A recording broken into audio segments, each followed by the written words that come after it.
Zubietako kartzela martxan jartzeko prest dago eta datorren astetik aurrera leku aldatuko dituzte presoak martutenetik espetxe berrira. Ostegun honetan ireki dute presondegia hedabideentzat eta aurkezpenean Euskal Ereduaren alde egiten duen proiektua dela azpimarratu du Maria Jesus San Jose, Eusko Jaurlaritzako Justizia Sailburuak. 400 pertsonentzako lekua izango du Zubietako espetxeak, 6 modulutan banatuak egongo direnak, eta horrez gain, funtzionamendu autonomoa izango duen gizarteratze zentroa ere izango du barnean, 50 zelda bikoitzekoa. Faxismoaren aurkako manifestazioa antolatu du Ernai Gazte antolakundeak datorren irailaren 13an Donostian. Euskal Herria irabaztera faxismorik ez lelopean, garaiak eskatzen duen neurriko bultzada emateko mobilizazioa prestatu dute, taldearen hitzetan ikasturte hasieran protesta egitearen garrantzia azpimarratuz. Ekimena bultzatzeko manifestazioko leloaren aldarria duten oihalak ipiniko dituzte Euskal Herrian zehar. Jerusalenen martxan duten tranbiaren proiektua bertan behera uzteko eskatu diote 160 eragile baino gehiago kafi. Hala, eskutitzireki alarazi diote BDZ eta Euskal Herria, Paz con Dignidad edota Solidaridad con la Causa Árabe taldeek sinatu duten besteak beste. Bertan, kafeko oraindik ere legez kanpoko kokaleku israeldarrak finkatzeko garrantzitsuak diren azpiegiturengatik etekinak lortzen dituela salatu dute. Horrez gain, enpresaren akziodunen biltzarraz baliatuz, protestak antolatu dituzte larunbat honetan Beasainen.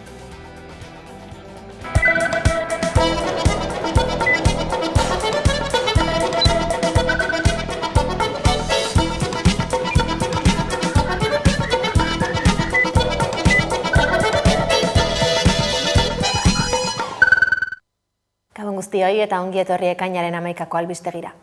Agerraldia egin du gaurkoan Bilbon Gernika-Palestina plataformak. Bertan izan da Xabi Alo. Gernika-Palestina deialdi herritarrak Hego Euskal Herrian bizi diren palestinarren inguruko diagnostikoa plazaratu du, 78 pertsona elkarrizketatu dituzte horretarako, guztiak 2023ko urritik hona etorritakoak, eta plataformak alde batetik nabarmendu nahi izan du ateratako ondorioak lagina besterik ez direla, eta beste alde batetik azpimarratu dute administrazio publikoen beharra egoera hobetze aldera. 2023ko urriaz geroztik Euskal Herrian bizi diren palestinarren egungo egoerari buruzko txosten argitara eman du Gernika-Palestina deialdi herritarrak, eta hainbat helbururekin egin du lana. Alde batetik, hainbat erakunde publikok eta pribatuk hartatzen dituzten pertsona palestinarrek egun dituzten arazoak ezagutzea, eta bestetik, txosten deskriptiboa sortzea. Kontziente gara edozein gatazkagunetik alde egiteak daukazen konplexotasun guztiak. Baina gogoratu behar duguna da, modu indiskriminatu batako suntxiketa bataz ari garela, genozidio baten dimentsio osoaz ari garela, eta horren maila batean baitere, zoritzarrez berezi bihurtzen dituzte. Eta horren baitere usteot hartatuak izan beharko liratezkela. Informazioa biltzeko elkarrizketa pertsonalak egin dituzte, guztira 78 pertsonaren egoera ezagutu dute. Pertsona horiek harrera prozesua bizitzen ari den moduari buruzko analizi errealagoa, gertutasun handiagokoa egin behar izan diogu, ez? Diagnostikoaren dimentsioa, kualitatiboak oso informazioa baliotsua eman digu, pertsona horien premiazko premiei buruz, egunerokoan dituzten zailtasunei buruz, eta haien egoera animiko eta gehien bat baita ere psikologikoari buruz. Txostenak besteak beste ondorioztatu du 21 pertsonek dutela gaixotasun edo desgaitasun larriren bat, bizi diren lekuetan oso egoera txarrean daudela, edota elkarrizketatutako pertsona guztietatik bik besterik ez dutela lana. Uste dugu estrategia partekatuak behar ditugula. Eta estrategia partekatu horietan parte hartu beharko luketela instituzioek, programak eta ardura dituzten eragileak eta baita ere komunitatean dihardugun hainbat eta hainbat eragile. Azkenik, Euskal jendarteari dei zuzena bidali nahi izan diote. Un mensaje a la sociedad vasca que sé que estáis un poco cansados de tanto trabajo para Palestina, pero Palestina os necesita y ellos se enteran de cualquier cosa que pase aquí y puedo decir que sí, podéis salvar a 68 personas. Eskerrik asko. Euskal Unibertsitateak udako ikastaroei hasiera eman dio ostegun honetan egin duten ekitaldiarekin Euskararen balio ofizial akademikoaren erronka unibertsitatean izenpean. Aitor Bengoetxea Algorta UEUko zuzendariaren arabera, aurtengo erronka euskararen pizkunde berriari ekitea da, baita pizkunde akademikoari ere. Udako Euskal Unibertsitateak udako ikastaroei hasiera eman die ostegun honetan egin duten ekitaldiarekin. Euskararen balio ofizial akademikoaren erronka unibertsitatean. Aitor Bengoetxea Algorta UEUko zuzendariaren arabera, aurtengo erronka euskararen pizkunde berriari ekitea da eta unibertsitateari dagokionez pizkunde akademikoari ere. Horretarako Euskaltzaindiarekin elkarlanean egin dute udako agendari hasiera eman dion lehen ikastaro hau. Ekitaldian azaldu dutenez, Euskal Unibertsitatea da sortzez UEUren helburu nagusia, Euskal Herriko 7 lurraldeak bere osotasunean hartu eta euskara hizkuntza ardatz nagusi duena, euskal gizartearen behar nagusietan oinarrituta. Izan ere, haien esanetan euskarak bere unibertsitatea behar duela sinistuta daude. Hala, adierazi dute euskararen eta unibertsitatearen arteko erlazioan aurrerapen handiak egin dituzten arren, azken urteetan hainbat desbideraketa egon direla. Euskarazko ekoizpen zientifikoaren gainbera esaterako. Kezka horren aurrean, jardunaldian gaia landu dute, sortu diren hainbat galderei erantzuteko asmoz. Zein da euskarak unibertsitatean duen balioa? Zer egin daiteke egoera hori hobetzeko?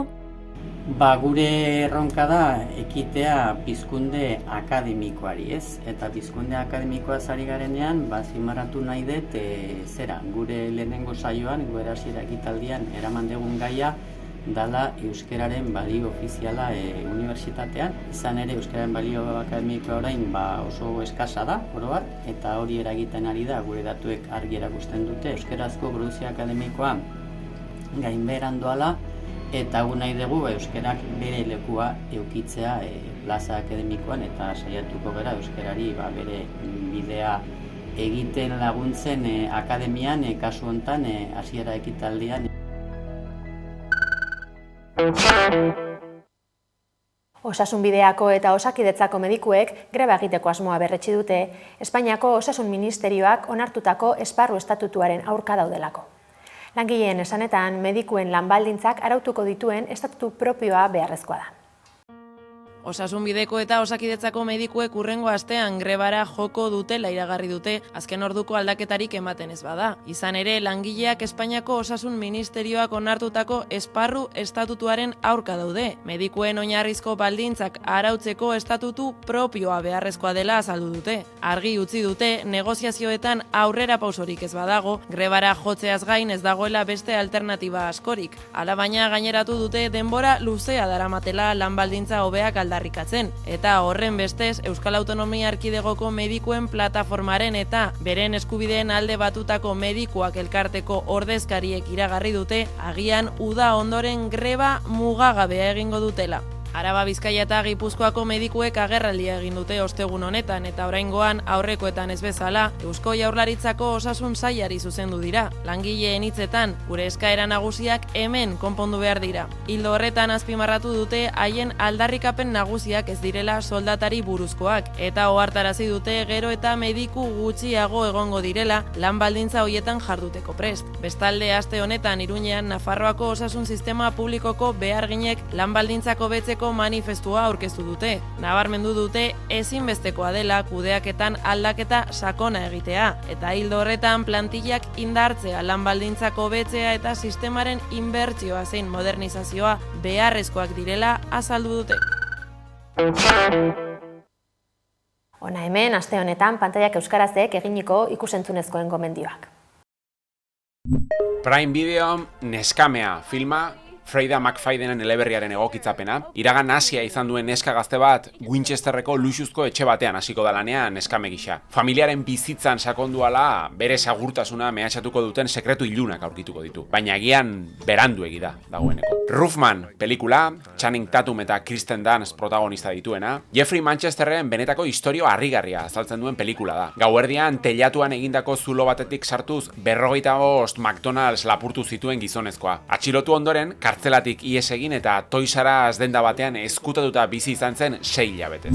Eta Spider Noir telesaila. Izen bereko komikian oinarritutako telesaila da eta Ben Reilly, Nicolas Cage, izango da protagonista. 30ko hamarkadako New Yorken bolada txarrean dagoen ikertzaile pribatuaren istorioa azalduko du. Bere iraganari aurre egin beharko dio hiriak superheroi bakarra duen bitartean. Ikuslek aukera izango dute telesaila bi modutara ikusteko, zuri beltzean ala koloretan. Primeranera Tamara telesaila iritsi da. Bi aktore gazte dira Tamara, Ainhoa Etxebarria, eta Mara, Ainhoa Artetxe. Eta casting areto batean topo egingo dute. Biak daude krisi pertsonal sakon batean murgilduta eta ezinbestekoa dute aukeratuak eurak izatea. Makusi plataformako izarra da Tamara, eta mundua jan beharrean dabil Mara, baina kanpora begirako irudi gori gorabera ziurtasun gutxi du barruan. Begira produkzioak ekoiztetxearen lan bada, eta Etxebarria eta Artetxerekin batera, Maria Urtzelai, Miren Gaztañaga eta Koldo Olabarri dira aktore protagonistak besteak beste. Netflixen aurkituko zaitut telesaila, Sam Worthington, Britt Lower eta Bino Mentimiglia aktoreak protagonista dituena, semea hiltzeagatik espetxeratutako aita batek semea bizirik egon daitekeela iradokitzen duten frogak jasoko ditu. Eta hortik aurrera, thriller dramatiko bat eraikiko du telesaila. Movistarren Nuremberg filma, Russell Crowe eta Rami Malek protagonista dituena, Bigarren Mundu Gerra amaitu ondoren nazien erregimen garaituaren aurkako Nurembergeko epaiketa erabakigarri eta hurbilen harira, Douglas Kelly psikiatra estatubatuarrak erabaki beharko du espetxaratutako ofizial naziak gerra krimenengatik epaituak izateko modukoak diren ala ez. Baina Hermann Groningen, Hitlerren konfiantzazko gizonarekin, borroka dialektiko konplexu batean murgilduko da. Euskarazko aisialdia eraikitzen laguntzeko proiektua martxan jarri berritan dute Donostian, Toki Kultur Elkartea, mahai jokoen bitartez euskal komunitatea garatzea eta sendotzea dute helburu, eta proiektu honen nondik norakoei buruz hitz egiteko ditugu gaurkoan gurekin Julen Azurmendi eta Jon Fernandez elkarteko bikide. Eguerdion bioi. Eguerdion. Mila esker, gonbidapena onartzeagatik. Esan bezala, proiektua hasi berritan dago. Nola sortu zitzaizuen martxan jartzen ideia hori, zer piztu zuen txinparta? Beno, betidanik bai Julenek eta bai nik, eta bai Toki Kultur Elkarteko beste kide betidanik izan dugu, mahai jolasen inguruko grin hori edo gogo hori beti jolastu izan dugu. Etxean gure aurrekin ere jolastu izan dugu, jokoak sortu izan ditugu, modu xume batean, baina kasu honetan, ikastolan ezagutu genuen guraso batzuk gara, gure seme-alabek elkartu gaituzten guraso batzuk gara, eta pixkat hitz egiten, parkean hitz egiten, gure hobiak zaitu ziren, zer genuen gustoko, mahai jolasetaz hasi ginen hitz egiten. Hortik mahai jolasetara jolasten hasi ginen, eta hortik txispa txiki bat sortu zitzaigun, eta gure buruari galdetu genion, zergatik ez dugu gure mahai jolas propioak sortzen, ez? Eta hortik pixka bat hitz egiten, nik daukat, nik bestea daukat, ideia daukat, garatzen hasi ginen pixkanaka, eta gaur egun daukagun proiektu honi hasiera emateko aukera izan dago.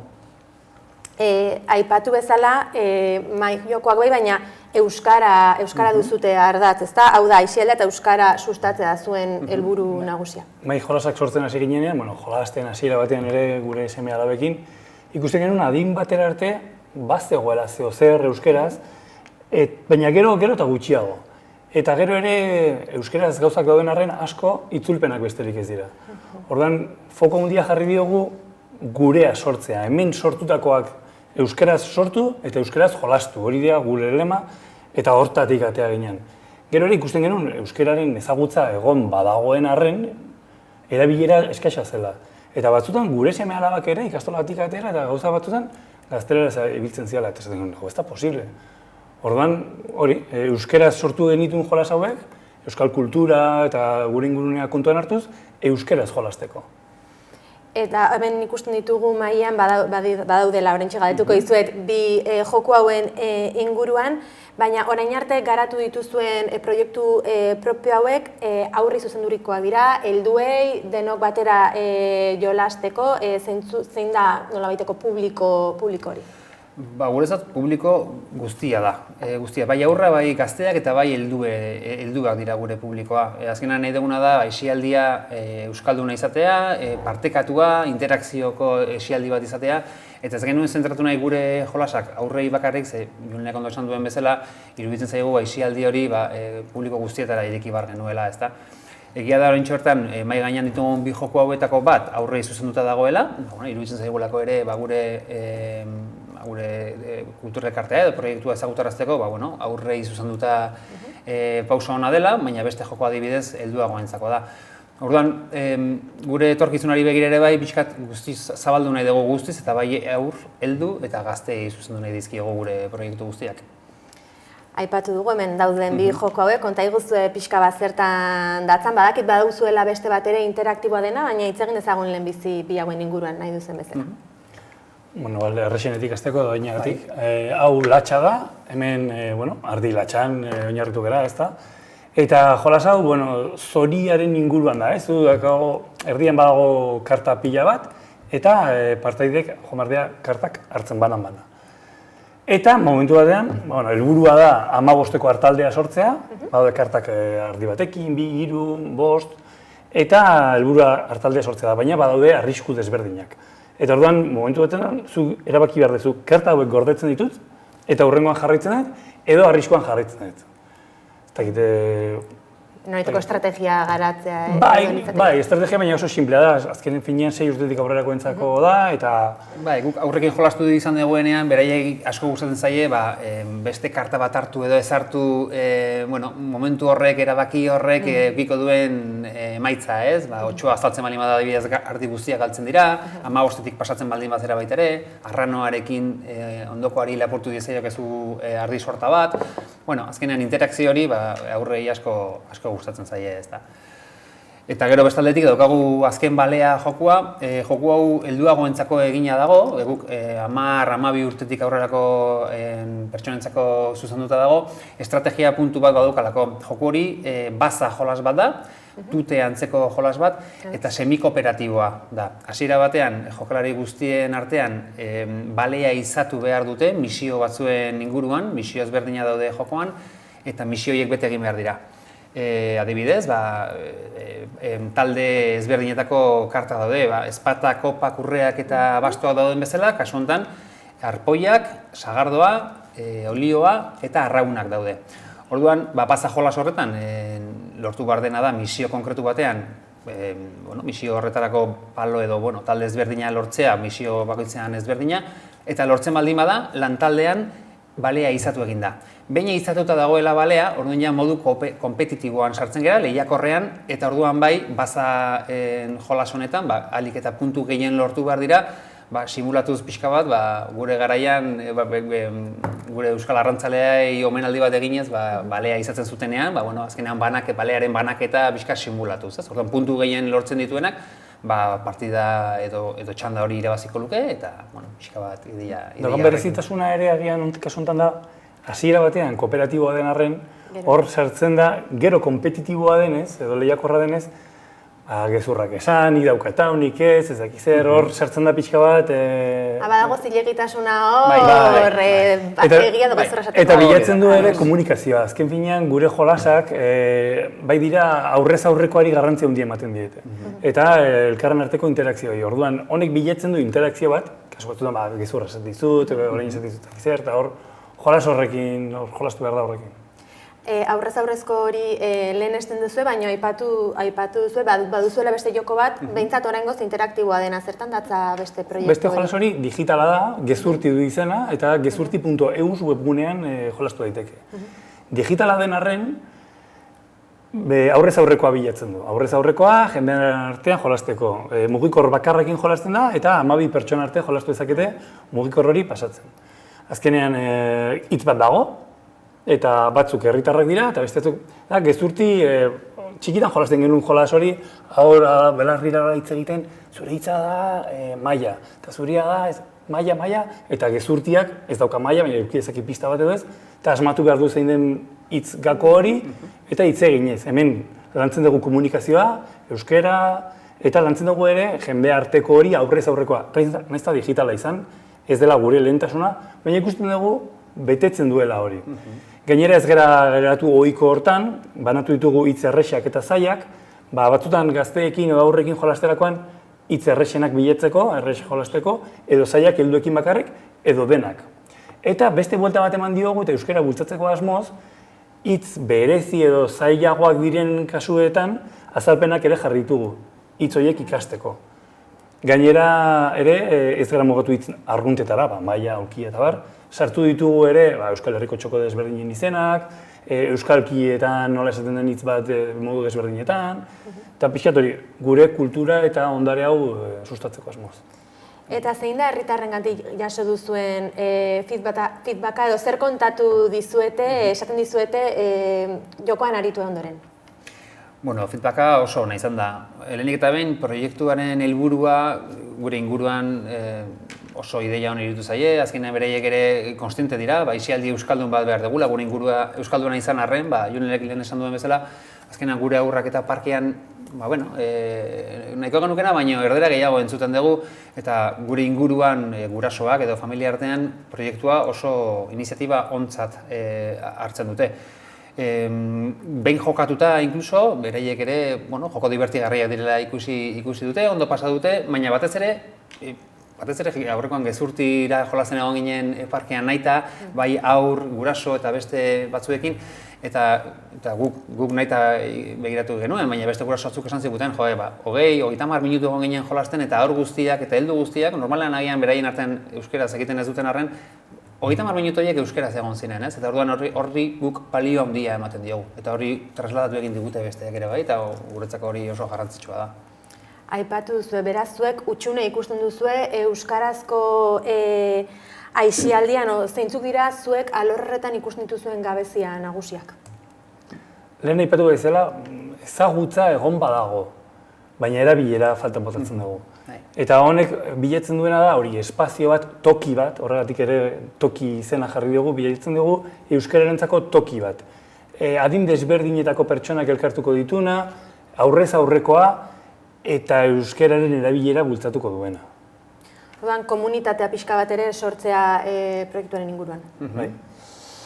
Eta jokoak garatzeaz gain ere, beste hainbat ekimen aurrera eramaten dituzue, adibidez, tailerrak. Zer motatako tailerra dira, zer ikus dezakegu tailer horietan?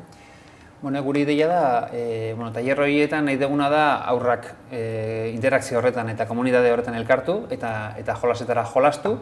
Guk pixka bat dinamizazio hori egiten dugu eta jokuetara jolasten laguntzen diegu. Eta gero aldi berean ere bai, gure sormen hortatik, edo guk joku hauek sortzerakoan garatu dugun sormen hori baitere nolabait aurrei erakutsi edo aldegunean gutxienez esan aldela, bakoitza barruan daukagun hori ere azaleratu eta ideia txiki batetatik zertara iritsi daitezkeen, adibidez marrazketaren bitartez, okurritzen zaizkien gauza guztiak apuntatu eta ideia txiki horretatik garatuz errealitatea egin daitekeen proiektu bat izan daitekeela. Orduan aldi berean euskeraz sortu, euskeraz jolastu lema horren baitan, azkenean bultzatu nahi duguna da, azkenean beraien sormen hori pixka bat garatu eta bultzatzea. Gero tailerretan noski gure mai jolasetara jolasteko aukera izango genuke, eta gero azkenik bait ere, gure ideia da behin proba bat egin dugu, Donostiko auzo batean, gau beltz batean antolatu genuen escape room, antzeko euskaldun escape room bat, eta oso harrera ona izan zuen. Arrakasta handia izan zuen eta iruditu zitzaigun, aukera ona izan zitekeela toki kultura elkarteak horrelako ekimen ezberdinak sortzea, bai escape rooma dela, bai altxorraren bilaketa bat izan daitekeela, edo azken finean komunitatea pixka bat elkartu eta interakzio horren bitartez plan ezberdinak edo gauza ezberdinak antolatzeko. Zentzu horretan gainera, eremu digitaletik haratago joateko ikuspegi hori edo baduzue. Oso deskonpentsatuta ikusten duzue eremu digitalean edo pantailetan dugun eskaintza euskaraz diote, eta aurrez aurrekoan duguna, aisialdiari dagokionez? Euskara badakizu, azkenean hizkuntza zapaldua da, bere arazoak dauzka, erabilera sustatu nahi dugu, eta bai digitalean eta bai aurrez aurrekoan arazoak ditu azaleratzeko eta jolasteko. Orduan, digitalki edo aurrez aurre, egia esan bietan nahiko gutxitua dago, nahiko alboratua. Kasu honetan, gu indarrak jarri ditugu, batez ere aurrez aurreko, lehen esan bezala badago digital bat, baina bilatzen du aurrez aurrekoa, eta aurrez aurreko hortan sustatu nahi dugun esparru bat da, eta hori indartu nahi dugu. Orain, hortan gabiltza, herritarren artean ere zuen berri edo zuen proiektua zabaldu nahien, horretarako zuek ere Itxulapikoak plataformaren bitartez kanpaina jarri duzue martxan, zertan datza kanpaina hori nola planteatu duzue? Bai, bueno, kanpainak honeintxe bertan, kanpainari 6 egun falta zaizkio, maiatzaren 18an hasi genuen eta ekainaren 15 bitarte dago, datorren astean bukatzen dugu. Eta, bueno, azkenak gure hasieran planteatu genuena izan zen, guk gure proiektua aurrera eramateko eta gurpila martxan jartzeko, gure kalkulu batzuk egin genituen eta tirada handi bat ateratzeko asmo horretan, gure kalkuluak egin genituen, ez? Itxulapiko.eusen sartzen balin bada jendea, bertan ekarpena egin dezake gure jolas ordainsariak, gure jolasak izan daitezkelarik, edo beste hainbat ordainsari. Eta esan bezala, diru kantitate minimo bat jarri dugu, diru kantitate hortara iritsiko bagina, gurpila, esan bezala, martxan jartzeko eta alde kopuru hori edo tirada hori aurrera eramateko eta orduan pixka bat hasteko gure proiektu guzti honetan martxan hasten, ez? Orduan, aste bete falta zaigu Itxulapiko.eusen gure minimora iristeko, hortxe gabiltza. Eta indar guztia jartzen bertan. Hortxe utziko luzatu diegu gonbidapena, gaurkoan hemen utziko dugu elkarrizketa. Mila esker gurekin hitz egiteko tarte hori hartzeagatik. Hona arte iritsi da ostegun honetako albistegia. Thatchers eta Olaia Intziarteren arteko kolaborazioarekin amaituko dugu saioa, Aroztegia bestiarekin hain zuzen ere. Informazioa zabaldu nahi baduzue, Amekako webgunea eta sare soziala kontsulta ditzakezue. Bihar, arratsaldeko 8:30 albiste bilduma izango duzu ikusgai, aurretik ordea, 12etan, Mertxe Izpurua EH Bilduko Madrilgo Kongresuko bozeramailearekin ere izango dugu zuzenekoan elkarrizketa. Bestela, astelehenean izango gara berriz ere ordutegi honetan zuekin bueltan, mila esker zuen arretagatik eta ondo pasa asteburuan.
Sartzen,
zuen sakeretan